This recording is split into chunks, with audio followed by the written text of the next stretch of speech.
بسم اللہ الرحمن الرحیم۔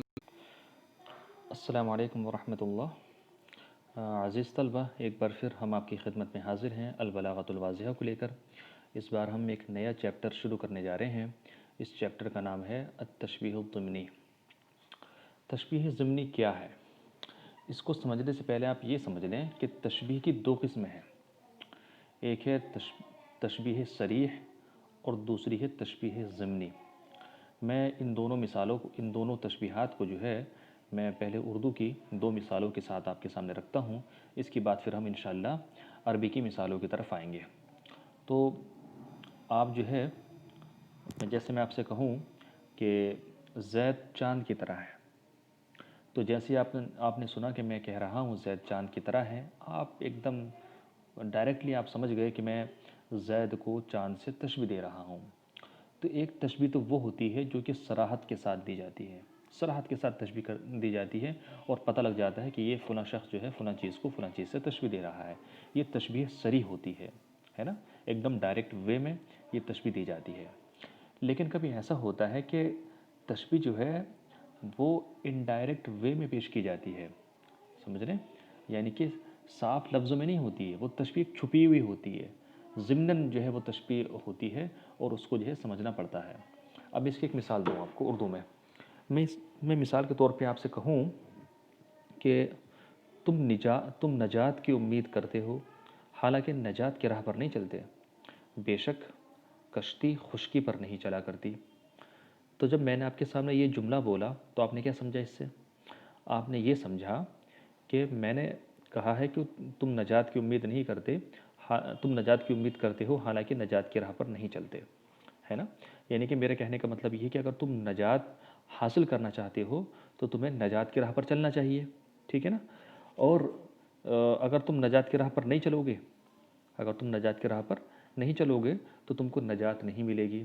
بالکل ایسے ہی جیسے کہ کوئی شخص جو ہے کشتی خشکی پر چلائے تو کشتی خشکی پر نہیں چل سکتی، تو ویسے اگر تم جو ہے نجات کی امید کرتے ہو تو تمہیں نجات کی راہ پر چلنا چاہیے۔ اگر نجات کی راہ پر نہیں چلو گے تو تم کو جو ہے نجات حاصل نہیں ہوگی۔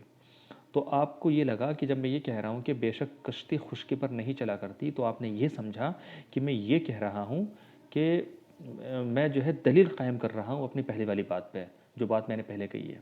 آپ نے یہ سمجھا نا کہ میں ایک دلیل قائم کر رہا ہوں اس بات پہ کہ تم کو جو ہے اگر تم نجات کی راہ پر نہیں چلو گے تو تم کو نجات حاصل نہیں ہو سکتی۔ میں اس بات پر دلیل پیش کر رہا ہوں کہ بھئی کشتی جو ہے خشکی پر نہیں چلا کرتی۔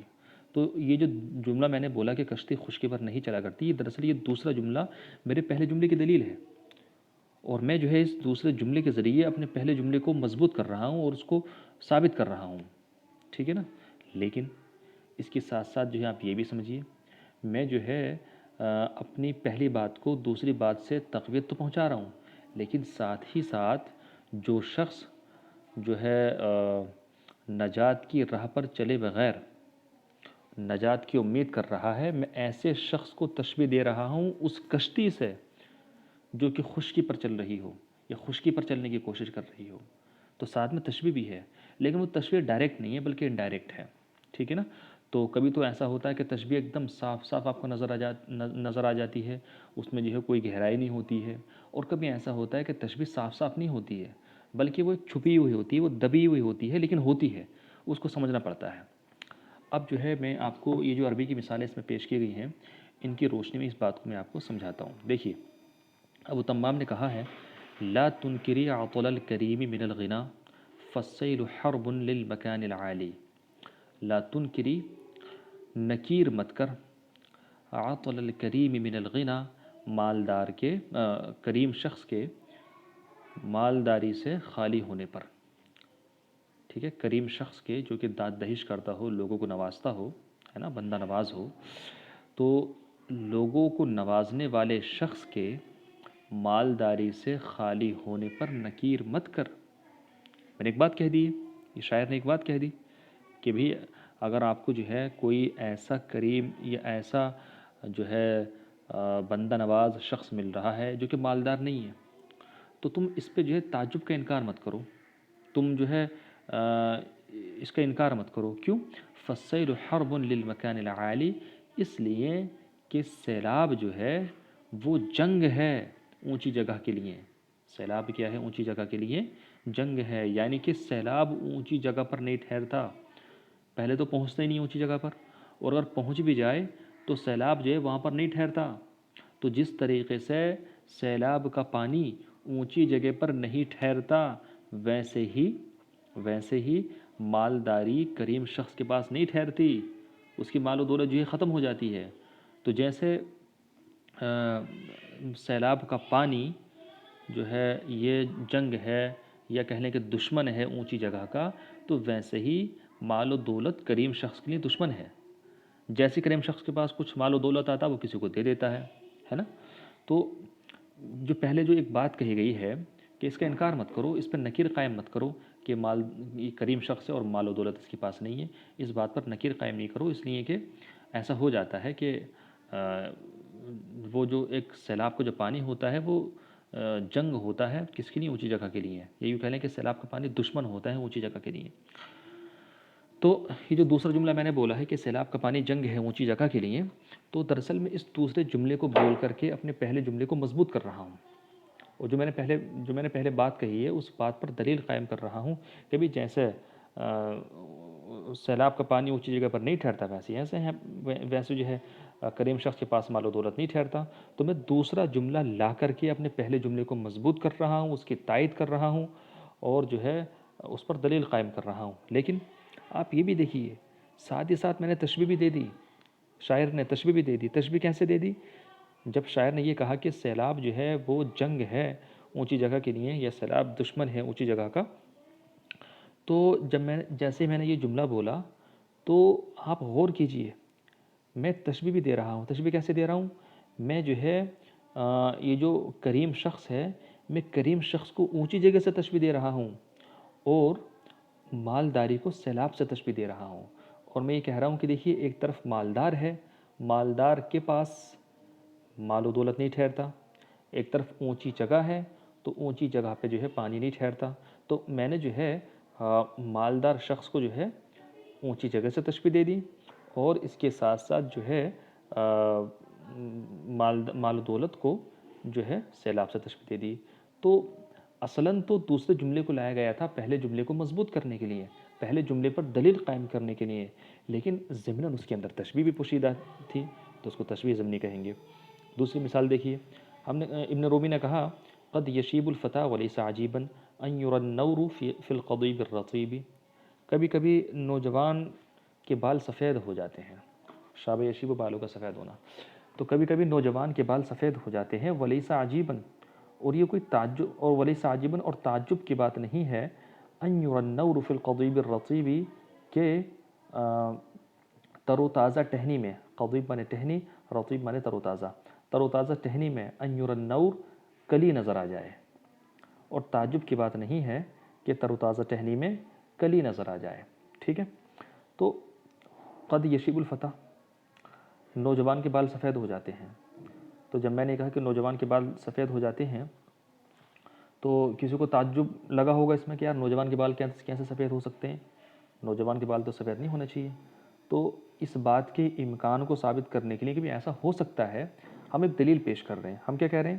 ایسا ہو سکتا ہے، اس میں کوئی یہ تعجب کی بات نہیں ہے کہ تر و تازہ شاخ میں، تر و تازہ ٹہنی میں کلی نظر آ جائے. تو جس طریقے سے ایک تر و تازہ ٹہنی میں کلی نظر آ جاتی ہے، سفید کلی نظر آ جاتی ہے، ویسے ہی جو ہے ایک جو ہے نوجوان ہے اس کے بال سفید ہو سکتے ہیں.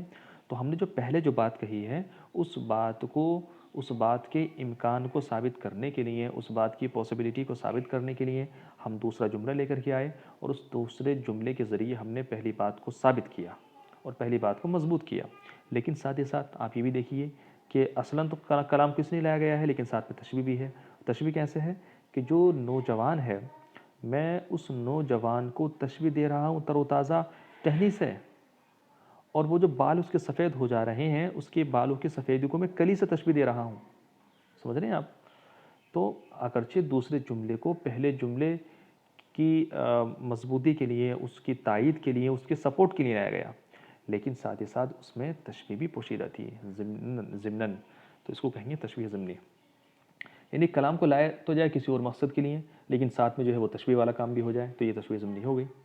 اب دوسرا شعر دیکھیے ابو طیب کا کیا کہہ رہے ہیں، وہ کہہ رہے ہیں کہ من یہن یسہل الہوان علیہ ما لجرح بمیت ایلام، جو شخص بے حیثیت ہوتا ہے، خانہ یہون مانے بے حیثیت ہونا، ذلیل ہونا، من یہن جو شخص بے حیثیت ہوتا ہے، یسہل الہوان علیہ اس کے لیے ذلت آسان ہوتی ہے، جو شخص بے حیثیت ہوتا ہے اس کے لیے ذلت آسان ہوتی ہے، ما لجرح بمیت ایلام، زخم کی وجہ سے میت کو تکلیف نہیں ہوتی، ما لجرح بمیت ایلام، میت کو زخم کی وجہ سے تکلیف نہیں ہوتی۔ تو میں نے پہلے ایک بات کہی کہ بھئی جو بے حیثیت ہوتا ہے اس کے لیے ذلت آسان ہوتی ہے۔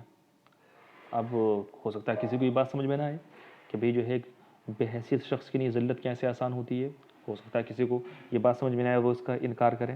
تو اب میں اپنی بات کی تائید کے لیے، اپنی بات کی سپورٹ کے لیے میں ایک دوسرا جملہ کہہ رہا ہوں۔ وہ جملہ کیا ہے کہ بھئی اگر کوئی مردہ ہو تو مردے کو اگر آپ اس پر زخم کر دیں مردے پہ تو مردے کو تو تکلیف نہیں ہوتی ہے نا۔ تو جس طریقے سے مردے پر زخم لگانے سے مردے کو تکلیف نہیں ہوتی، ویسے ہی جو شخص جو ہے بے حیثیت ہوتا ہے تو اس کے لیے ذلت آسان ہوتی ہے، ذلت سے اس کو تکلیف نہیں ہوتی۔ تو میں نے جو دوسرا جملہ بولا ہے دراصل وہ دوسرا جملہ پہلے جملے کے سپورٹ میں لایا گیا ہے، پہلے جملے کو ثابت کرنے کے لیے لایا گیا ہے، پہلے جملے کی دلیل کے طور پہ لایا گیا ہے، لیکن ساتھ ہی ساتھ آپ غور کیجئے ضمناً تشبیہ بھی اس میں پالی گئی۔ تشبیہ کیسے پالی گئی؟ تشبیہ ایسے پالی گئی کہ دیکھیے میں جب یہ کہہ رہا ہوں کہ جو شخص بے حیثیت ہوتا ہے تو اس کے لیے جو ہے ذلت آسان ہوتی ہے، تو گویا کہ میں بے حیثیت شخص کو مردہ شخص سے تشبیہ دے رہا ہوں کہ مردہ شخص جو ہے بے حیثیت شخص جو ہے وہ مردہ شخص کی طرح ہے۔ تو میں نے بے حیثیت شخص کو مردہ شخص سے تشبیہ دے دی، اور پھر اس کے بعد جو ہے میں نے ہوان ذلت کو جو ہے ذلت کے اور ذلت کو جو ہے زخم سے تشبیہ دے دی ہے نا۔ تو اب اتنی گفتگو سے آپ سمجھ گئے ہوں گے کہ کبھی کبھی ایسا ہوتا ہے کہ پہلے ایک بات کہی جاتی ہے، اس کے بعد دوسری بات کہی جاتی ہے اس پہلی بات کو ثابت کرنے کے لیے، اس پر دلیل قائم کرنے کے لیے، لیکن ضمناً اس دوسری بات کے اندر کچھ ایسے الفاظ ہوتے ہیں جو کہ تشبیہ کا معنی دے دیتے ہیں۔ تو جب اس طریقے کی تشبیہ ہو تو اس کو تشبیہ ضمنی کہیں گے۔ تو حاصل کلام یہ ہے کہ تشبیہ دو طرح کی ہوتی ہے، ایک تشبیہ ہے صریح اور دوسری تشبیہ ضمنی۔ تشبیہ صریح تو وہ ہے جو کہ صاف صاف اس میں تشبیہ آپ کو نظر آ جائے، زید چاند کی طرح ہے تو آپ زید کو چاند سے تشبیہ دے رہے ہیں۔ لیکن کبھی کبھی ایسا ہوتا ہے کہ بات تو کچھ کہی جا رہی ہے، کسی اور مقصد سے بات لائی جا رہی ہے، لیکن اس بات کے اندر بھی تشبیہ جو ہے پالی جاتی ہے، تو اس کو تشبیہ ضمنی کہیں گے۔ ٹھیک، السلام علیکم۔